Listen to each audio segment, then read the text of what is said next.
మోకాల నొప్పులకు ఎటువంటి సర్జరీ లేకుండా ఎపియాన్ పెయిన్ క్లినిక్ అందిస్తున్న అత్యాధునిక చికిత్స.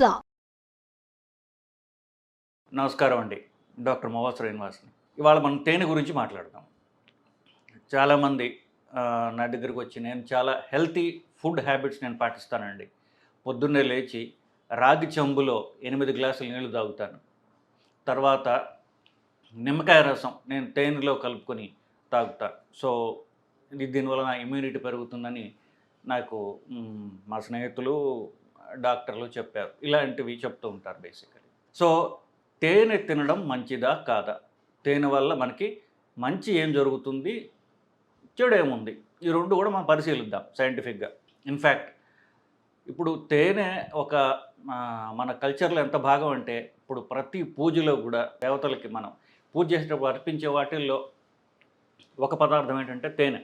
సో పంచామృతాలు అంటే పంచామృతాల్లో ఒకటి తేనె బేసికలీ. సో తేనెతో దేవతార్చన చేయడం, వాళ్ళకి అభిషేకాలు చేయడం, ఇవన్నీ కూడా మనం పూజల్లో చూస్తున్నాం బేసిక్గా. అంటే మన కల్చర్లో అంత భాగమైపోయింది. పిల్లలకి నాలుక మీద వాళ్ళకి అక్షరాభ్యాసం చేసేటప్పుడు తేనెతో చేస్తారు. ఇలా మన కల్చర్లో అది పూర్తిగా ఏంటంటే మమైకపోయినటువంటి ఒక పదార్థం. ఇప్పుడు ఎట్లాగా తమలపాకు, అరిటాకు, పసుపు, కుంకుమ ఎట్లా ఉన్నాయో తేనె కూడా అట్లాంటిది. అంత కలిసిపోయింది మన కల్చర్లో. ఎందువల్ల అంటే ఇది అంత పురాతనమైనటువంటి సబ్స్టెన్స్. ఇన్ఫ్యాక్ట్ ఈజిప్ట్లో మీకు తెలుసు పిరమిడ్స్ అని ఉంటాయి. సో ఆ పిరమిడ్స్లో ఆ రాజుల బేసికలీ శవపేటికల పక్కన వాళ్ళకి చిన్న చిన్న కంటైనర్స్లో తేనె ఉండడం గమనించారు. సో ఈ తేనె 3000 ఏళ్ల నాటి తేనె కూడా ఇప్పటికి చెక్కు చెదరకుండా అట్లాగే ఉండటం అనేది అతి ఆశ్చర్యకరమైనటువంటి విశేషం. ఎందువల్ల అంటే ఆ సబ్స్టెన్స్ అలాంటిది. మనం చూద్దాం. సో మనకి ఇప్పుడు పచ్చళ్ళు ఉంటాయి చూసారా, ఒక సమ్మర్లో ఆవకాయ కానీ మామిడికాయ అంటారు. సో ఆవకాయ, మాగాయ ఇట్లాంటివి పచ్చళ్ళు పెడతారు. పచ్చళ్ళు పెడితే మరి సంవత్సరం దాకా అది పాడవకుండా ఉంటుంది. అంటే పచ్చడి చేసే విధానంలో అది యాంటీ బ్యాక్టీరియల్. మీరు ఒక బ్రెడ్ ముక్కో, అన్నము అలా ఓపెన్గా వదిలేసేయండి, కొన్ని గిన్నెలో పెట్టినా బయట పెట్టండి, ఒక్క రోజులో పాడైపోతాయి. అవి ఒక్క రోజులో బూజు పట్టిపోతుంది. తిండి పదార్థాలు పాడవడానికి ఒక్క రోజు చాలు. అలాంటిది ఇప్పుడు ఫ్రిడ్జ్లు వచ్చాయి. ఫ్రిడ్జ్ లేని కాలంలో ఇన్ని వందల సంవత్సరాలుగా మరి అందరూ ఊరగాయలు పెట్టడం అనేది భారతదేశం అంతా చూస్తున్నారు కదా.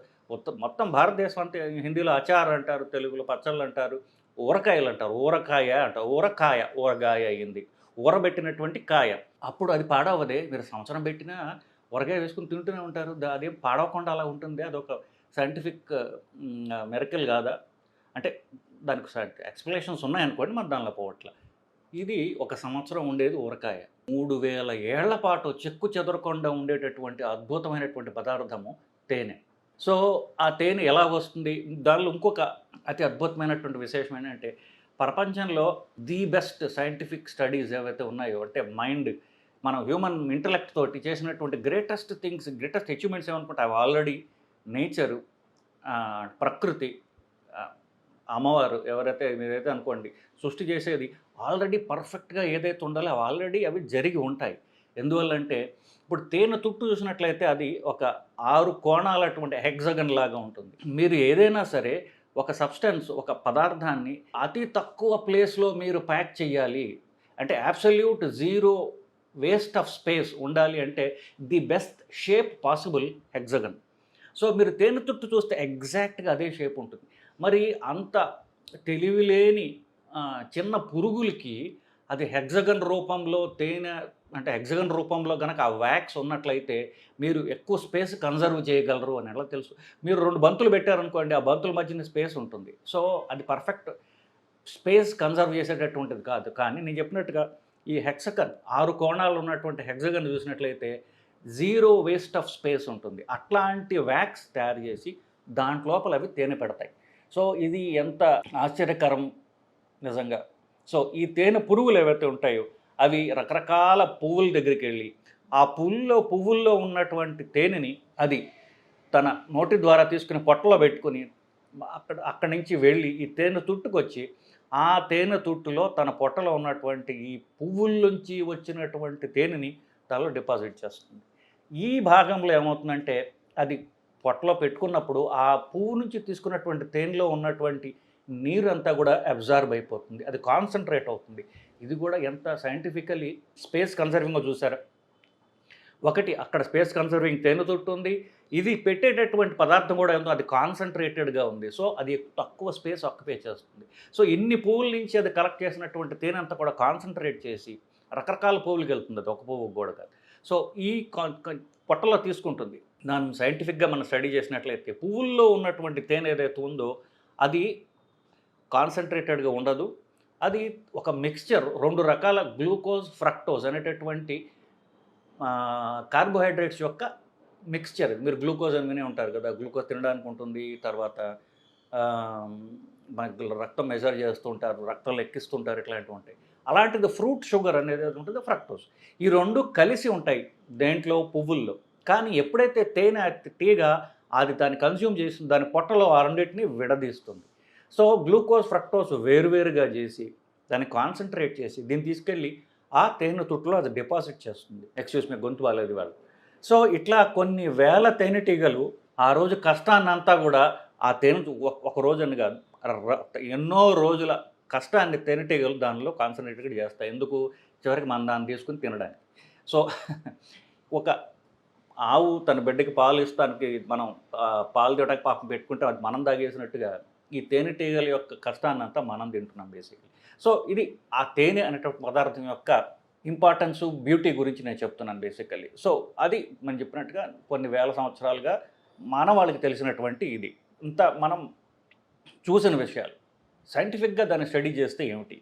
సో నేను చెప్పినట్టుగా ఇప్పుడు కేన్ షుగర్ అంటే ఇప్పుడు మనం తినేటటువంటి చక్కెర ఏదైతే ఉందో, షుగర్ అంటారు, చక్కెర అనొచ్చు. ఇది 2 పదార్థాల మిశ్రమం, గ్లూకోజ్, ఫ్రక్టోజ్. ఇది 50-50లో ఉంటుంది, అది కలిసి ఉంటుంది. నేను చెప్పినట్టుగా తేనెలో అది విడివిడిగా ఉంటుంది. సో ఆల్మోస్ట్ షుగర్లో ఎన్ని క్యాలరీస్ ఉంటాయో ఆల్మోస్ట్ అంతే ఉన్నదా అనిపిస్తుంది. షుగర్కి తేనెని షుగర్ సబ్స్టిట్యూట్ కదా. ఎక్కడన్నా సరే ఇప్పుడు నేను షుగర్ మానేసామని చెప్పాను అనుకోండి, షుగర్ ఉన్న వాళ్ళకి కానివ్వండి, బరువు తగ్గాలనుకునే వాళ్ళకి కానీ, వాళ్ళు ఏమంటారు, సార్ నేను షుగర్ మానేశాను సార్, ఆ కాఫీలో టీలో కాస్త తేనె వేసుకుంటున్నాను నేను, తేనె మంచిది, ఎందువల్లంటే మన కల్చర్లో భాగం అని చెప్తుంటారు. సో మనం పరిశీలించి చూసినట్లయితే 1 స్పూన్ షుగర్లో టేబుల్ స్పూన్ అంటారు, టేబుల్ స్పూన్ షుగర్లో 46 క్యాలరీలు ఉంటాయి. అదే టేబుల్ స్పూన్ తేనెలో 64 క్యాలరీలు ఉంటాయి. సో ఇదే పదార్థాల మిశ్రమం అయినప్పటికీ కూడా దాన్ని విడదీసినప్పుడు తేనెలో చక్కెర కంటే ఎక్కువ క్యాలరీస్ ఉన్నాయి. సో మీరు షుగర్ తిని షుగర్ అవాయిడ్ చేసి క్యాలరీలు ఎక్కువ ఉన్నాయని నేను తేనె తింటున్నాను అనుకుంటే షుగర్ కంటే ఎక్కువ క్యాలరీలు మీరు కన్జ్యూమ్ చేస్తున్నారు. అంటే షుగర్ కంటే ఎక్కువ బలమైనటువంటి, ఎక్కువ షుగరు గల పదార్థాన్ని మీరు తింటున్నారు అనేది మీరు తెలుసుకోవాలి. సో క్యాలరీల వైజ్గా ఇది ఎక్కువ, దీనిలో అనుమానం లేదు. కానీ ఓన్లీ దీంట్లో ఒక రకమైన అడ్వాంటేజ్ ఏంటంటే షుగర్ కంటే తేనెకి, షుగరు తినగానే ఇమ్మీడియట్గా షుగర్ పెరిగిపోతుంది. షుగర్ మీరు కంటిన్యూస్ గ్లూకోజ్ మానిటరింగ్ అని చూసినట్లయితే తిన్న వెంటనే స్పైక్ వచ్చేస్తుంది sugar, glucose, blood glucose. Sugar తింటే రక్తంలో షుగర్ గ్లూకోజ్ ఏదో ఇమ్మీడియట్గా పెరుగుతుంది. తేనె అయితే మాత్రము అది ఎక్కువ క్యాలరీస్ ఉన్నప్పటికీ ఆ పెరిగే స్పీడు మెల్లగా ఉంటుంది. ఒకేసారి పెరగకుండా మెల్లగా పెరుగుతుంది, కానీ పెరిగేది షుగర్ కంటే ఎక్కువ పెరుగుతుంది, ఎందుకు? క్యాలరీస్ ఎక్కువ ఉన్నాయి కాబట్టి. ఒక రకంగా చెప్పాలంటే షుగర్ కంటే తేనె కాస్త బెటర్. ఎందువల్ల? షుగర్ పెరుగుదల, రక్తంలో షుగర్ పెరిగేది స్లోగా ఉంటుంది. సో దాని డ్యామేజ్ ఇమీడియట్గా ఉండదు, లాంగ్ టర్మ్లో ఎక్కువ ఉంటుంది. ఎందుకు? అది స్లోగా పెరిగిన షుగర్ కంటే ఎక్కువ పెరుగుతుంది. సో ఏదో ఒక రోజు పంచామృతాలు పూజ చేశారు ఇంట్లో, సో దాన్ని తాగమని ప్రసాదం ఇచ్చారు, తిన్నారు, పర్వాలేదు, నష్టం లేదు, పెద్ద మనకి ప్రాబ్లం లేదు. కానీ రోజు నిమ్మకాయ తేనె కలిపి తాగే వాళ్ళకి మరి రోజు తింటున్నారు కదా, అల్టిమేట్లీ ఇది అది ఒకదానికొకటి యాడ్ అవుతూ పోతుంటుంది. కాబట్టి అల్టిమేట్గా షుగర్ కంటే తేనె వల్ల స్పైక్ ఎక్కువ వస్తుంది, లాంగ్ అయినప్పటికీ కూడా ఎక్కువ స్పైక్ వస్తుంది కదా, మరి రోజు తింటే అది ఎక్కువ వస్తుంది బేసికలీ. సో షుగర్ ప్రాబ్లం ఉన్నవాళ్ళు, అధిక బరువు ఉన్నవాళ్ళు, నేను షుగర్ కంటే తేనె బెటర్ అనుకోవడం ఇది అన్నది చెప్పండి ఒక అపోహ మాత్రమే. సో దాన్ని బరువు తగ్గాలనుకున్న వాళ్ళు చేయడం అంత మంచిది కాదు బేసికలీ. షుగర్ పూర్తి ఇప్పుడు ఎస్పెషల్లీ ఈ రోజుల్లో కాన్సన్ట్రేటెడ్గా మ్యానుఫ్యాక్చర్డ్ చక్కెర వస్తుంది కాబట్టి దాంట్లో ఈ గ్లూకోజ్, ఫ్రక్టోజ్ తప్ప ఇంకేం ఉండదు, సుక్రోజ్ తప్ప ఏం ఉండదు బేసికల్లీ. కానీ తేనెలో కొన్ని ఆ పూల్లో ఉన్నటువంటి పరిమళం ఉంటుంది, అంతేకాకుండా ఆ పూల్లో ఉన్నటువంటి బి కాంప్లెక్స్ కూడా యాడ్ అవుతుంటుంది. బి కాంప్లెక్స్ B2, అలాగే మెగ్నీషియం, పొటాషియం, కొంత యాంటీ ఆక్సిడెంట్స్ అంటారు, వైటమిన్ సి అంటారు. ఇట్లాంటివి అంటే షుగర్ కంటే తేనెలో కొంచెం మనకి మంచి చేసే పదార్థాలు కాస్త ఎక్కువ ఉన్నాయి. కానీ క్యాలరీస్ మాత్రం నేను చెప్పినట్టుగా అంతకంటే ఎక్కువ. ఇప్పుడు తేనె నేను చెప్పిందంతా కూడా వైల్డ్ హనీ అంటే అడవుల్లో దొరికేది. ఇప్పుడు అడవుల్లో దొరికే తేనె చాలా అరుదుగా దొరుకుతుంది. మీరు ఎక్కడన్నా కొన్న మ్యానుఫ్యాక్చర్డ్ తేనె ఇప్పుడు మీరు చాలా కంపెనీస్ తేనె తయారు చేస్తున్నాయి. ఆ తయారు చేసేటువంటి తేనె చాలామంది కొంటారు. అలా కొన్న లేకపోతే న్యాచురల్ హనీ అన్న ఇవన్నీ కూడా ఆర్టిఫిషియల్ హనీ అంటే తయారు చేసినటువంటి హనీ. తయారు చేయడం అట్లా ఒకటి కంప్లీట్గా తయారు చేయటం, ఆర్టిఫిషియల్గా తయారు చేయటం. రెండోది చాలా వరకు ఈ తేనె టీగల్ని ఆ తేనె తుట్లు ఏదైతే ఉన్నదో ఫార్మింగ్ లాగా చేస్తారు, ఒక వ్యవసాయం లాగా అయిపోయింది చాలా వరకు. చాలా ఆల్మోస్ట్ లైక్ 100 ఏళ్ళుగా ఇది వ్యవసాయం లాగా అయిపోయింది ఆ తేనెటీగల పరిశ్రమ బేసికలీ. సో దాన్ని చేయడము, సో అది అడవుల్లో దొరికేది కాదు. అడవుల్లో దొరికేది ఇప్పుడు దాకా నేను చెప్పింది. కానీ ఎక్కడైతే ఇది తయారు చేశారో దాంట్లో కాస్త కాంపోజిషన్ మారుతుంది, ప్యూర్గా కార్బోహైడ్రేట్ కాన్సన్ట్రేషన్ పెరుగుతుంది. నేను చెప్పినటువంటి వైటమిన్స్, యాంటీ ఆక్సిడెంట్స్ ఇవన్నీ కూడా దాంట్లో ఉండవు.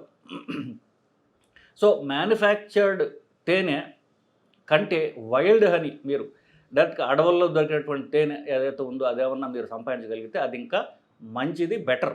తేనె తీసుకునే వాళ్ళకి నేను తేనె తినండి అని మాత్రం నేను చెప్పట్ల, ఆ అపోహలోకి పోకండి. తేనె గురించి మాట్లాడుతున్నాను తప్ప తేనె తీసుకోవటం మంచిది అని నేను చెప్పట్ల. ఎందుకంటే ఇప్పుడు వీడియోలో నేను ఎప్పుడైనా మాట్లాడినప్పుడు వీడియో టైటిల్ ఒకటి ఉంటుంది, మాట్లాడేది డిఫరెంట్గా ఉంటుంది. మాట్లాడే దాంట్లో మీరు అర్థం తీసుకునేది వేరేగా ఉంటుంది. సో నేను చెప్పింది పూర్తిగా వింటే తప్ప చివరికి మెసేజ్ అర్థం కాదు. మెసేజ్ తేనె చక్కెర కంటే మంచిది కాదు, మీరు చక్కెరకి తేనె సబ్స్టిట్యూట్ అనుకుంటే అది కరెక్ట్ కాదు అనేటటువంటిది అసలు అంశం. కానీ తేనె గురించి పరిశీలిస్తాం, దాని గురించి మాట్లాడటం జరుగుతుంది తప్ప దీన్ని తీసుకోండి అని నేను ప్రమోట్ చేస్తున్నాను అనుకోవద్దు.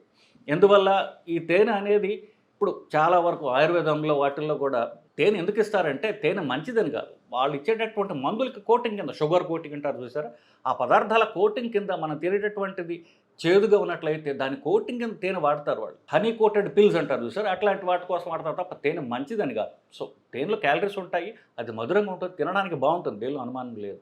కానీ నేను చెప్పినట్టుగా క్యాలరీస్ షుగర్ కంటే ఎక్కువ ఉంటాయి. సో ఇది తేనె గురించి. ఎగ్జాటిక్ తేనె కొన్ని ఉంటాయి, అంటే పూర్గా ఫార్మ్డ్ తేనె, వాటిల్లో యూనిఫ్లోరల్ హనీ అంటే ఒక పువ్వు నుంచే వచ్చినటువంటి తేనె. ఇప్పుడు నేను చెప్పినట్టు తేనెటీగలు వైల్డ్ హనీ ఏదైతే ఉందో అది రకరకాల పువ్వుల నుంచి అవి తీసుకొస్తాయి, ఒక పువ్వు నుంచి కాదు. కానీ ఇప్పుడు ఒకే రకమంటి పువ్వులు ఉన్నటువంటి తోటలో వీటిని వదిలినట్టే తేనెటీగల్ని, అది ఒకే పువ్వు నుంచి ఆ తేనె తీసుకుని దాని కాన్సన్ట్రేట్ మనకి ఇస్తుంది. అప్పుడు తేనె యొక్క ఫ్లేవరు, ఆ వాసన అది ఆ పువ్వుకు సంబంధించినటువంటిది ఉంటుంది. అది ఇంకా మామూలు తేనె కంటే కూడా అది మంచి వాసన, మంచి డిఫరెంట్ టేస్ట్ ఉన్నటువంటి ఉంటుంది. అది యాక్చువల్గా అది హై క్వాలిటీ కాస్ట్లీ తేనె. తేనె షుగర్ కంటే అంత మంచిది కాదు అని చెప్తూనే తేనె ఒక మధుర పదార్థం, అది తినదగ్గది. అప్పుడప్పుడు తినచ్చు, ఆ టేస్ట్ కోసం ఎంజాయ్ చేయడం కోసం తినాలి. రోజు తేనె త్రాగడం హానికరం, అప్పుడప్పుడు తేనె తీసుకోవడం ఎంజాయ్మెంట్ కోసం తీసుకోవచ్చు తప్పదు. దీనిలో ఎట్టి క్వశ్చన్స్ లేవు. You should enjoy your life, you should enjoy your food. కానీ ఆ ఎంజాయ్మెంట్ ప్రతిరోజు అయితే జబ్బుకు దారి తీస్తుంది బేసికలీ. సో యూనిఫ్లోరల్ హనీ అనేటటువంటి దొరుకుతుంది మనకి. ఆరెంజ్ బ్లాసమ్ హనీ అని అది మేఘాలయాలో దొరుకుతుంది. మనుకా హనీ అది న్యూజిలాండ్లోది. అలాగే కోరియాండర్ అంటే కొత్తిమీర హనీ, కొత్తిమీర వాసన వేస్తుంది. యూకలిప్టస్ హనీ, ఇట్లాంటివి యూనిఫ్లోరల్ అంటే ఒకే పువ్వు నుండి వచ్చినటువంటి తేనె అంటారు. అలాంటివి తింటే ఇంకా మనం you can enjoy it basically. ఆ ఎంజాయ్మెంట్ కోసం ఎప్పుడన్నా ఒక చెంచా తాగొచ్చు తప్ప రోజు నిమ్మకాయలో తేనె నేను తీసుకుంటాను అనుకుంటే మీరు షుగర్ పరీక్ష చేయించుకోవటం అనేది మంచిదండి. సో ఇది మంచి చెడు, తేనె యొక్క మంచి చెడు గురించి మాట్లాడుతున్నాం. సో ఇది మంచి తెలుసుకోండి, చెడు తెలుసుకోండి, ఎంజాయ్ చేయండి, రోజు తీసుకోకండి. ఇది సందేశం అండి. నమస్కారం.